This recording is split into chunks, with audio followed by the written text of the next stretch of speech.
Hi, I'm Andy from Target Transfers, and today I'm going to show you how not to fuse a direct-to-film heat transfer. This is something we've been getting lots of questions on recently, so I want to do a quick video just to show you how you should and shouldn't fuse direct-to-film heat transfers. I'm going to be using the UltraColour Max, which is a brand new product from Target Transfers, available on custom.targettransfers.com, and I'm going to be using a Bella Canvas 3143 Tri-Blend t-shirt. I've got the top range heat press, I've got the best heat transfer you can get, and I've got a super high quality t-shirt. Watch me do this.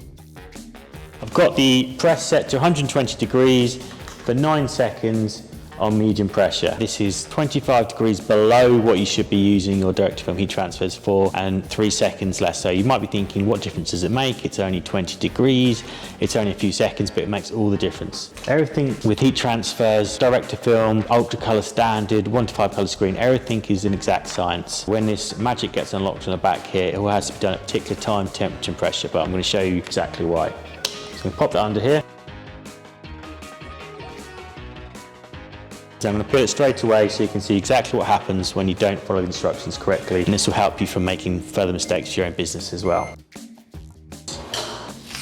Straight off, and you can see I've left some excess on the transfer. Let me show you this t-shirt as well. It's not fused properly, so you can see when you don't fuse your transfers at the correct temperature, you don't get proper application. That's why it's always important to fuse at 145 for 12 seconds.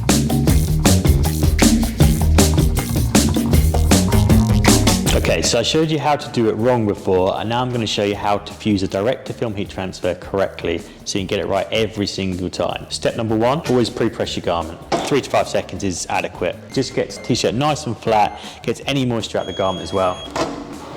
So again, I'm going to be using one of the UltraColour Max direct-to-film heat transfers. Get that super fine detail in there. Just going to pop this one on the left chest. I'm going to pop it under the heat press, and this time I'm going to go 12 seconds at 145 degrees Celsius. This is the perfect temperature for direct-to-film heat transfers. Because I'm using a Hotronix press, I know that I've got exact temperature and I've got exact pressure.